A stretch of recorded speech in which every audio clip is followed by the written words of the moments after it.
વડોદરાના કારેલીબાગ વિસ્તારમાં પીવાના પાણીની સમસ્યા સર્જાઈ છે। પાણીની સમસ્યા મુદ્દે ભવાનીનગર સોસાયટીના સ્થાનિકોએ વિરોધ નોંધાવ્યો હતો।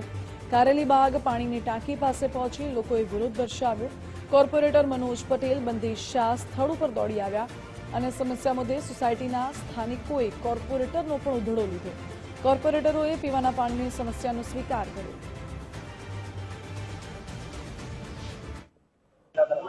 ભવાની અને આજુબાજુની સોસાયટીમાં પ્રોબ્લેમ પાણીનો છેલ્લા ઘણા સમયથી છે।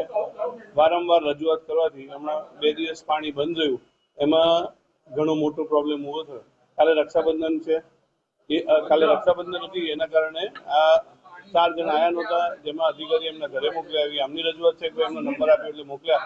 અધિકારી જોડે વાત કરી અને કમિશનર સાહેબને રજૂઆત કરીશું અને અધિકારી અમને એશ્યોર કરીશું કે 2 દિવસમાં પાણી રિસ્ટોર થશે ને આ લોકોનો પાણી પ્રોબ્લેમ સોલ્વ થઈ જશે।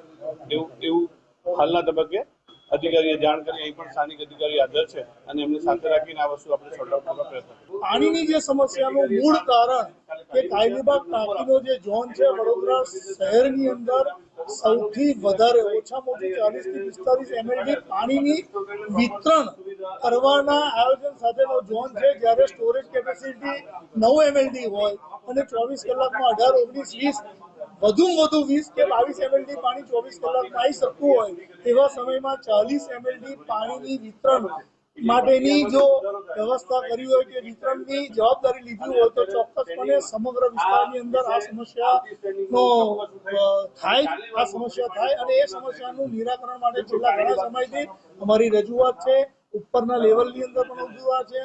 પણ આ પ્રશ્ન જે અત્યારે થયો છે, જે લોકોની લાગણી છે, લાગણીની તમામ વસ્તુઓનું નિરાકરણ આવે એ પ્રમાણેની મિટિંગ કરી છે અને એ પ્રમાણેનું આયોજન કર્યું।